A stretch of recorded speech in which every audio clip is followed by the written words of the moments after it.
Bem-vindos para mais um vídeo do nosso canal, onde eu vou estar mostrando aqui para vocês como utilizar a biblioteca NumPy do Python.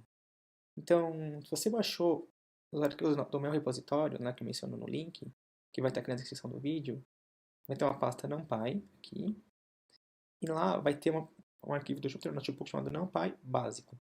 Então, vamos entrar nele. Aí, uma vez que ele abriu, tá, vai carregar aqui, vai ter algumas informações iniciais, por que eu estou criando esse Jupyter Notebook, qual é o objetivo dele, algumas informações do meu canal, né, para vocês poderem entrar em contato comigo. Então, como que a gente usa o NumPy no Python? A primeira coisa é importar a biblioteca NumPy. Como a gente faz isso? Import, a coisa que eu vou importar alguma coisa, uma biblioteca. Então, eu quero a NumPy. E o SNP é uma forma de a gente usar um atalho. Para não ter que ficar escrevendo toda hora NumPy, a gente pode usar uma abreviação, que é o NP, que é a abreviação mais utilizada pelos usuários do Python de ciência de dados. Vocês podem usar qualquer outra abreviação, mas a mais comum e utilizada é a ONP. Isso faz com que qualquer código que a gente encontra na internet, a gente possa identificar que a pessoa está usando uma rotina da biblioteca NumPy. Tá? Então eu vou dar Shift Enter, né, para rodar. Então a gente pode ver que ela rodou. Então para começar, eu vou criar um arranjo NumPy. Mas inicialmente eu vou criar duas listas, que eu estou chamando de TMP1 e TMP2. A TMP1 tem 5 elementos do tipo inteiro, né, que a gente pode ver que são números inteiros. E a TMP2 também tem 5 elementos. Só que eles estão com casa decimal, né? Do tipo flutuantes, que a gente fala float. Então vamos carregar essas listas na memória. Para que elas se tornem arranjos NumPy, a gente usa a função np.array. O np, então, é aquela minha abreviação que eu dei aqui no começo. Tá? Então eu vou armazenar isso numa variável A. Eu vou falar que eu quero criar um arranjo da variável tmp1. O mesmo eu faço com a variável tmp2, onde eu vou armazenar na minha B. Se eu der um print em cada uma delas, né, por exemplo, eu estou na TMP1 e 2, eu vejo que eu tenho uma lista. E os elementos são separados por vírgulas aqui. Ó. Então é importante a gente notar isso. Então, bem idêntico ao que eu criei aqui inicialmente. Se agora eu der, por exemplo, um print A, que é o meu TMP1 convertido para um arranjo NumPy, eu posso ver que está no formato de uma lista. Mas, por exemplo, eles não têm mais assim, ó, separado por vírgulas. Então, a forma de exibir, como o Python trabalha com NumPy, é diferente. Tá? Então, é importante a gente notar. Se eu der só B, por exemplo, uma coisa que eu quero mostrar, o Python vai falar aqui para vocês que a gente tem um arranjo, um array. Né? Então, e a gente tem dentro deles os valores. Aqui, no caso, com a vírgula. Então, essa é a diferença de dar se eu colocasse print B, como por exemplo eu vou fazer aqui, ó. E é a mesma coisa, né? Então, eu não tenho mais as vírgulas. E a gente vê que eu tenho um arranjo NumPy. Eu posso perguntar, mas qual é o tipo desse arranjo? Então, por exemplo, eu posso pegar a minha variável que eu criei, meu A, ponto .thetype. Isso vai me dizer qual é o tipo de variável. Então, como os valores dentro da minha A são inteiros, ele fala que é um int 64, ou seja, 64 bits no caso, int inteiro. Se eu for na B, eu já tenho float 64 bits, né, por causa das casas decimais. Como que eu posso criar um arranjo manualmente, mas que seja do tipo float 64? Então, vou criar aqui uma variável C, vou falar que é um arranjo NumPy, né, NP Array, e eu vou criar uma matriz, 3 colunas e 2 linhas. Tá? Então, 1, 2, 3, no colchetes inicialmente, e a outra linha vai estar no 3, 4, 5, tá? Dentro de um outro colchetes. E eu vou pôr uma vírgula aqui, eu vou falar que é dtype igual a float 64. Então, eu estou especificando qual é o formato. Se eu mostrar aqui é C, a gente pode ver que ele realmente criou um arranjo com pontos flutuantes, né? Tem a casa decimal. E eu posso perguntar qual o tipo dessa variável C. E a gente tem o quê? Uma float 64, como eu queria. Eu posso perguntar qual o formato, a forma desse arranjo. Então, se eu colocar o nome da minha variável, no caso c.shape, ele vai me dizer que eu tenho 2 linhas e 3 colunas. Então, o primeiro índice, linha, e o segundo, colunas. Qual a dimensão? 2. 2 linhas. Qual o número de elementos? Eu posso usar o size. Então, c.size é 6. Ou seja, o produto, 3 vezes 2. Tá? Então, ele me diz que eu tenho 6 elementos. Qual é o tipo da variável? Então, eu posso usar type na minha variável C. Ele fala que é um NumPy in the array, ou seja, um arranjo NumPy, tá? No caso, a dimensão 2. Vamos agora criar, por exemplo, uma matriz 3x4, onde todos os elementos sejam nulos e do tipo inteiro. Como eu faço isso? Tem uma função dentro do NumPy chamada np.zeros. Aí eu falo que eu quero 3x4, né, o formato, do tipo int64. Então, dtype igual int64. E ele criou aqui para mim, como posso ver, um arranjo de 3 linhas e 4 colunas, com todos os valores nulos, né, igual a 0. Agora, por exemplo, vamos criar uma matriz 4x5, onde todos os valores sejam 1, porém do tipo flutuante, ou seja, eu quero 1.0. Então, lá no NumPy tem uma rotina chamada np_ones. Aí eu coloco o formato, a dimensão que eu quero, 4x5, e o type float 64.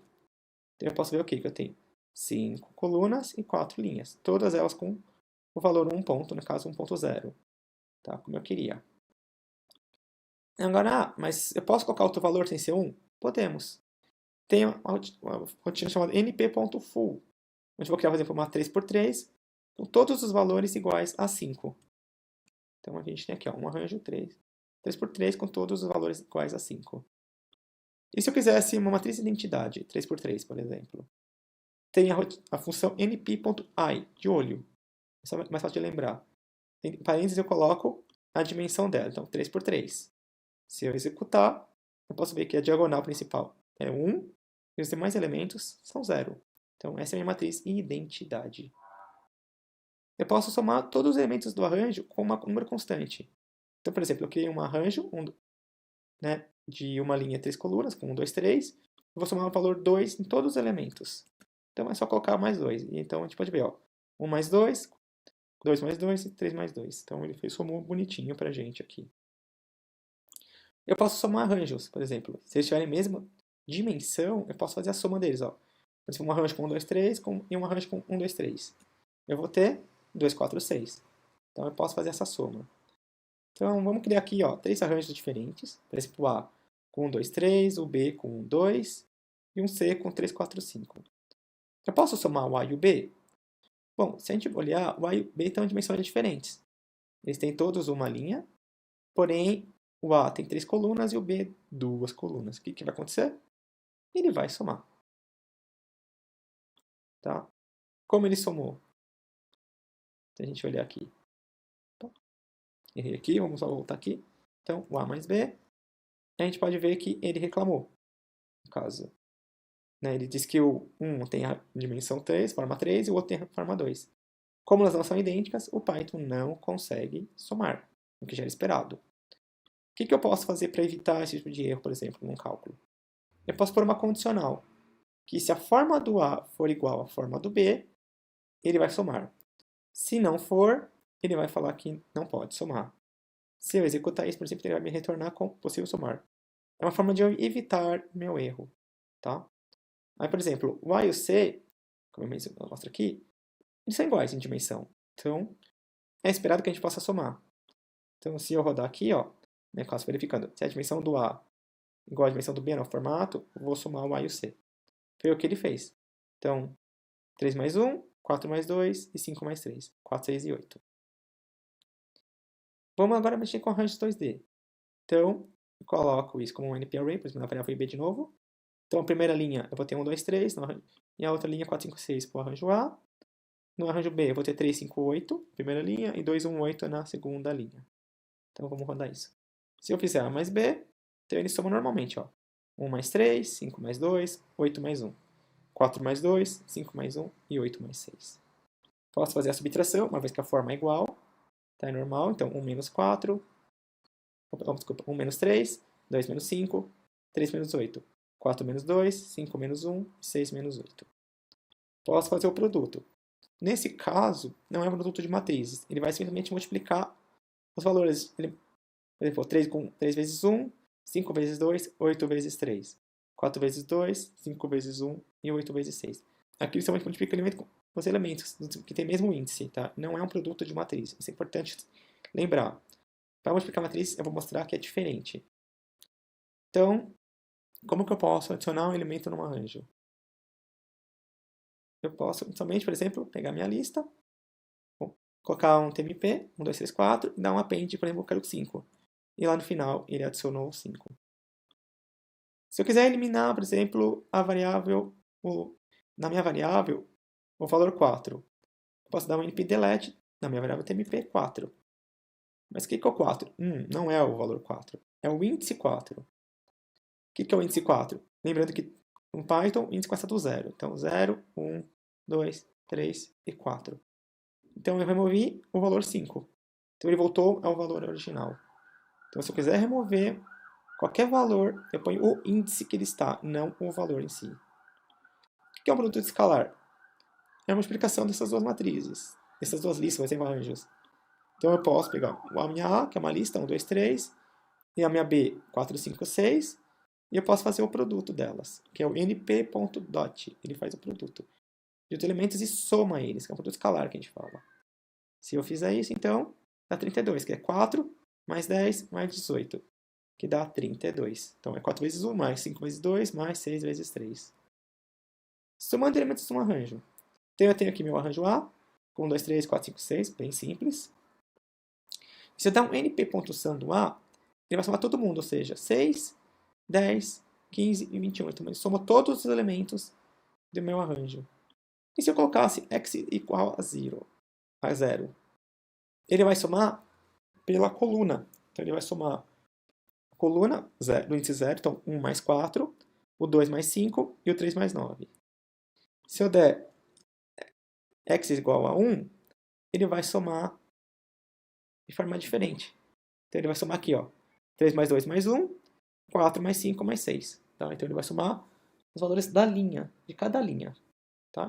Então é importante a gente saber como usar o axis aqui. Então, somar nas colunas e somar nas linhas. Tá? Então, se for na coluna é 0, se for na linha é 1. Eu posso calcular a transposta de uma matriz, e é bem simples. Então, eu criei de novo a minha A, com 1, 2, 3, 4, 5, 6, né? Duas linhas, 3 colunas. Se eu der A.T, ele vai criar a minha transposta, né? Onde linha vira coluna e coluna vira linha. Então, 1, 4, 2, 5, a gente pode ver que bem diferente. Eu posso usar condicionais em NumPy para exibir valores só que me interessam. Então, eu criei aqui um arranjo de 1 a 15, tá? Um arranjo NumPy, com essa variável A, e pergunto, quais os valores são maior do que 5? Então, ele vai me retornar dessa forma. Falso, falso, falso, falso, falso, e depois tudo true em diante, porque, ou seja, a partir desse elemento, que é o 6, ele ficou maior do que 5. Ah, mas eu quero que ele siga os valores. Então, eu coloco A em colchetes, eu vou por dentro da colchetes a minha condicional. Então, quando A for maior do que 5, a gente tem o quê? Do 6 ao 15. Ah, eu quero colocar duas condições ao mesmo tempo. Eu quero que ele seja maior do que 5 e menor do que 9. Então, entre parênteses, é importante aqui, eu ponho cada condicional. Como eu quero que ele tenha o condicional e, né, que tem que satisfazer as duas condicionais, então eu ponho ele. Eu quero A maior do que 5 e menor do que 9. Então a gente tem o 6, 7 e 8. Ah, eu quero aqueles valores agora que sejam menor do que 2 e maior do que 10. Bem semelhante ao que eu quero o ou. Então é aquele pipe, né, do que a gente pode usar aqui no teclado. Então eu tenho o quê? O 1, o 11, o 12, o 13, o 14 e o 15. Tá? Bom, eu quero agora, por exemplo, exibir alguns índices apenas. Quais elementos estão num determinado índice? Então eu tenho aqui minha variável A, tá? Eu quero o que está no índice 2, ou seja, se a gente pegar aqui, ó, qual que é o índice 2? O primeiro índice é 0, 1 e 2 é o 3. Então A de 2 é igual a 3. O que é um menos 1? É uma coisa muito importante no Python. Ele permite, de uma forma simples, a gente exibir o último elemento. Então, o último elemento tem índice menos 1. O penúltimo é menos 2, depois menos 3 e assim vai. Então, qual que é o último elemento? O 6. Ah, eu quero exibir os dois primeiros elementos. Como que eu posso fazer isso? Ao invés de colocar 0, 1, por exemplo, eu coloco 0, 2 pontos e o elemento que eu quero. No caso, o 2 aqui não vai, o elemento com índice 2 não vai ser exibido. Eu quero dizer, então, que tudo que for menor que o índice 2, ele exiba. Que é o 1 e o 2. Quero que ele comece a partir do índice menos 3, ou seja, menos 1, menos 1, menos 3, do 4 em diante. Eu posso colocar menos 3, 2 pontos. Não precisa completar o menos 1. Ele já entende que vai estar ao final. Tá? Vamos pegar agora um arranjo, por exemplo, com 2 linhas e 3 colunas, 4 colunas no caso. Tá? Eu quero o que está na primeira linha. 1, 2, 3, 4. Então, se eu quero B de 0. Se eu colocar B dois pontos, 1, ele vai exibir as 2 linhas e os primeiros, o elemento da segunda coluna, no caso, o 2 e o 6. Tá? Então, não consigo. Eu quero da primeira coluna e todos os elementos. No caso, primeira linha, desculpa. E todos os elementos. Então, aqui está. Eu também posso inverter os valores. Por exemplo, a minha B, a gente pode ver que está nesse formato. Inverter quer dizer o quê? Por exemplo, eu posso inverter a ordem dos valores. Então, a segunda linha vira a primeira, né, e a primeira linha vira a segunda. Se eu fizesse com A, que era mais simples, ele inverte a sequência. Ao invés de ser de 1 a 6, ele faz de 6 a 1. Então é isso. Tá? Então, aqui eu mostrei como usar de forma simples a biblioteca NumPy do Python. Tá? Vocês podem ver que é bem simples de usar e ela é muito, muito poderosa. Tá? Então, só para lembrar, nosso site, meu canal aqui tem um canal no Slack, que é o pythonprofdanilo.slack.com, onde tem discussão profunda assim, sobre ciência de dados, vocês podem tirar dúvidas. Tem meu repositório do GitHub, com material do curso. Tem um e-mail que eu criei, né, para vocês poderem falar comigo diretamente, cursosds.profdanilo.gmail.com. E se você gostou, deixa o seu like, né, para eu saber que vocês estão curtindo. E também curte o canal, para vocês receberem notificações de novos vídeos. Sempre que eu criar novos vídeos, eu vou estar pondo aqui, e vocês vão ser notificados. E se ficou alguma dúvida, vocês podem me mandar um e-mail, ou deixar seu comentário aqui no vídeo. É assim que possível, eu vou estar respondendo para vocês, tá? Ou qualquer outra pessoa, dependendo até que tiver domínio do assunto. E é isso. Até a próxima.